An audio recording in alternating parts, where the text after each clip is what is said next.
ተመልካቾቻችን እንግዲህ ዝግጅቶቻችን በቅደም ተከተል ወደ እናንተ እየቀረቡ ነቃሽ የተሰኘው ዝግጅታችን ላይ ደርሰናል። በዛሬው ነቃሽ ዝግጅታችንም እንግዲህ ሰዎች በተለያዩ አጋጣሚ ሲጭበረበሩ ወይንም ደግሞ ተጭበረበርን ሲሉ ይታያል። ይሄ ማጭበርበሪያው ዘዴ እንግዲህ የተለያየ ሊሆን ይችላል ወይንም ብዙ ሊሆኑ ይችላሉ።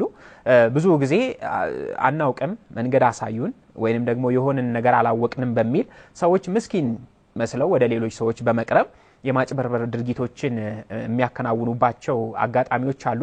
ዛሬም እንግዲህ ከዚህ ጋር የተያያዘ አንድ ምናነሳው ነገር ይኖራል። ድራማዊ በሆነ መንገድ የሰዎችንም ሐሳብ አካተንበት በስተመጨረሻም የባለሙያም አስተያየት ተካቶበታል። አብረን እንከታተል።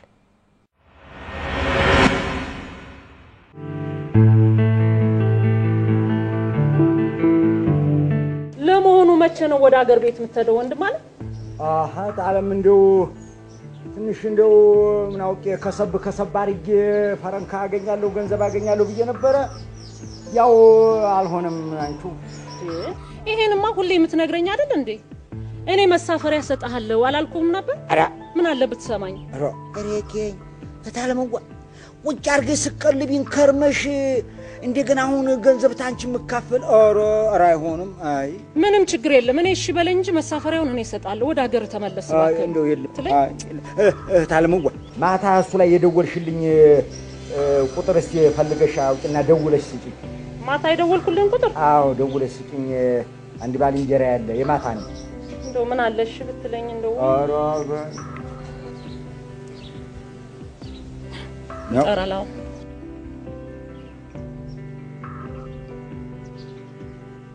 አሎ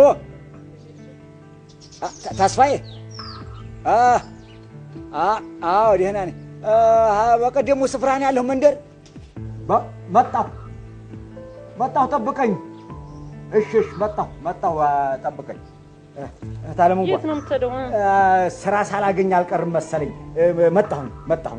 እሺ ታለምዋ በጊዜ ተመለስ ደግሞ ባትን እመጣለሁ ቶሎ ብዬ።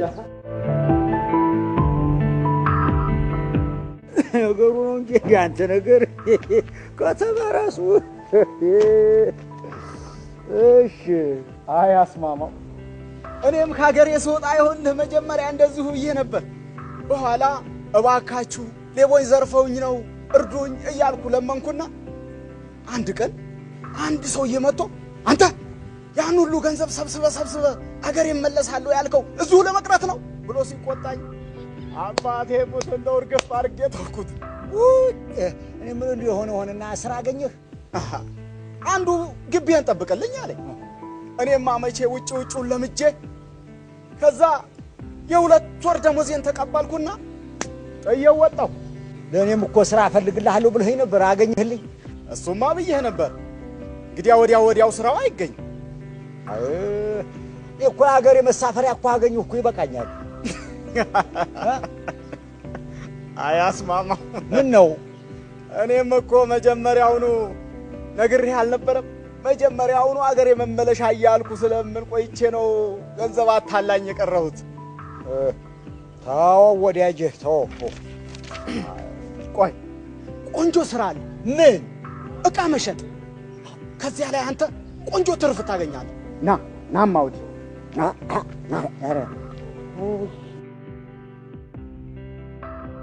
እንጂና ሄደለክ ደሞ ይሄውልህ አስማማው ቀልጠፍ እንዲያትል። ኧረ አይዞህ አልልም። ችግረኛ ነው መምሰል ያለብህ። በዛ ላይ እኔ ስከራከርህ አንተ ትለምነኛለህ። ማስመሰል? አዎ በቃ። ኧረ አይዞህ ሰው እየመጣ ነው።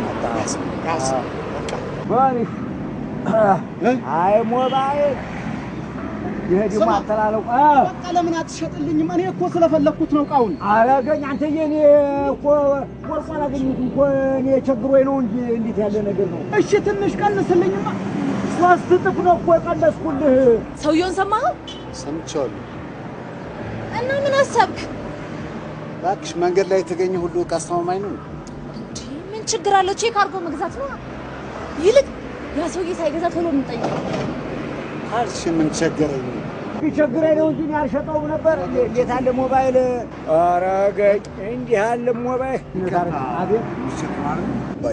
እቃውን ቅርብ ነው የገዛሁት። እንደው ቸግሮኝ ነው እንጂ ሶስት ቢጓሉ ጅራል ሶስትማ ፌር አይደለም በቃ ሁለት ይበቃል ለምን አሸጥልኝም በለና ቀንስልኝና ልውሰደው አልኩህ እኮ ቀንስልኝ ያን ወርቁ አገኙት አረከኝ እንዴ ሂድ በቃ ገዥ አታከላክል በልህና የማይገባው ኧረ ያገኝ የማይገባው ይላል ምን ይበልው በሁለት ምስማማ እሱም አይተን ነው የምንገዛ ኧረ ሁለት ጎደቦታ አይደል ሁለት ይበቃል ሁለት በቂ ነው በፍጹም ሁለት ከፌር ነው ኧረ ጎደቦታ በእውነት ሁለት በጣም ነው እሺ አረ ማለት ነው ይቻላል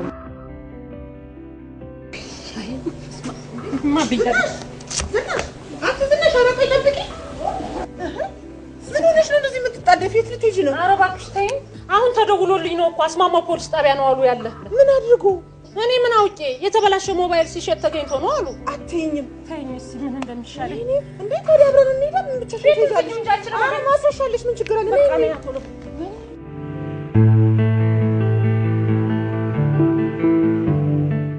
ስልክ ያሳዩውና ከዛ ስልክ ጋር ተነጋግረ ስትጨርስ እሺ ቆይ መጣው ራሱን ስልክ ይዤ ልምጣ ብለው ስልክ ይዘው ሊመጣ እዛ ሰዓት ከዛ ስልክ ምንም የተለየበት ነገር ነው ከዛ በኋላ ቤት ሄደ ስታየው ስትከፍተው ሚስማር ብቻ የሚሆንበት አጋጣሚ ያለና እንደዚህ አይነት የስርቆት ወንጀሎች ሲከሰቱ አይቻልም ሞባይል ለመግዛት ሲሄዱ ምን እንደዚህ በረንዳ ላይ ቆመው ሞባይል ላይ ነጋለ ምናምን ብለው ውስጥ ላይ ብረት አድርገው ብዙ ነገሮች አድርገው እንትን የሚሉ ሰዎች አሉ ስለዚህ እቃዎችም ሆነ ሲገዙ ሆነ ሲሄዱ ያው ጥንቃቄ አድርገው በተቻለ መጠን እና ያው ህጋዊ ቦታ ላይ ሄደው ቢገዙ ተጠቃሚ ይሆናሉ ብዬ አስባለሁ አንዳንዶቹ ከተለምዶ የተነሳ ዝም ብለው ሸውጄ አልፋለሁ የሚልም ነገር ያስባል አንዳንዱ ግን አውቆት ያው ከተያዝ ከተነቃብኝ እኔም አላወኩኝም ያው ገጠሬ መስሎ ስለሚቀርብ አላወኩኝም ሰው ሸውዶኝ ነው እንደዚህ ሆኜ ነው ብሎ ያው የማጭበርበሪያ መጀመሪያ የራሱ የሆነ ስትራቴጂ አዘጋጅቶ ነው የሚቀርበው ስለዚህ እንደዚህ አይነት ሰዎች በምንም አወቀም አላወቀም ወንጀል ያው ካለማወቅ አያስድን ወንጀል ነው የተለያየ ሰውም አላግባብ የሚመጣበት ሰዎች አሉ በአቋራጭ ለማታለል የሚጥሩ ሰዎች ስላሉ እነኚህ ሰዎችን ያው በመጣት መጣራት አለበት የተለያየ ነገሮች መንገዱ ቢጠፋባቸው ራሱ ዝም ብሎ ሰው ከሚጠየቁ የፖሊስ አካል የተለያዩ ሰዎች አሁን መንገድ ላይ አሉ ደንቦች አሉ እነኚህ ቢጠየቁ አሪፍ ነው የሚለው በራሴ እቃ ያንን ነገር መጠንቀቅ አለባቸው ያ ሰው ምንድነው ለምንድነው ብሎ ከይዞ ማጥናት ያስፈልጋል ዝም ብሎ እንትን ሳይሆን ይሄ ሰው እንዴት እንደዚህ ሊል ይችላል አንድ ሰው ለይቶ እንደዚህ ለምን ብሎ መጠራጠር ያስፈልጋል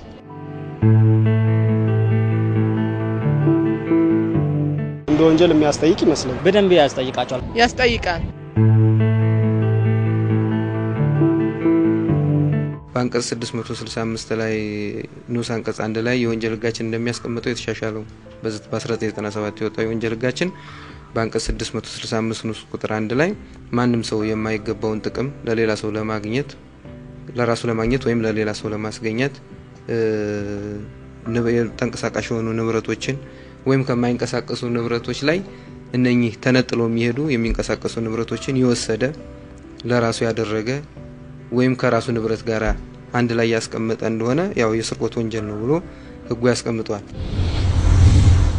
እነኚህ ምን ያህል ቅጣት ያስከትላሉ ብለን በመናይ ጊዜ እስከ 5 አመት ብሎ በድፍኑ ያስቀምጠዋል ግን ምንድነው የጠቅላይ ፍርድ ቤት የወጣ የቅጣት አፈጻጸም መመሪያ 2006 ላይ ይወጣል ይሄ ምንድነው ወንጀሉ የቅጣት ደረጃዎችን እርከን ይወጣለት በመሆኑ ዝቅተኛው እርከን ከ8 ወር እስከ 1 አመት ከ2 ወር ድረስ ዝቅተኛው እርከን ያስቀጣዋል ከፍተኛው እርከን ላይ ደግሞ ስናስቀምጠው ከ4 አመት እስከ 5 አመት የእስር ቅጣት እንደሚያስከትል የወንጀል ህጋችን ይሄንን ይደነግጋል ማለት ነው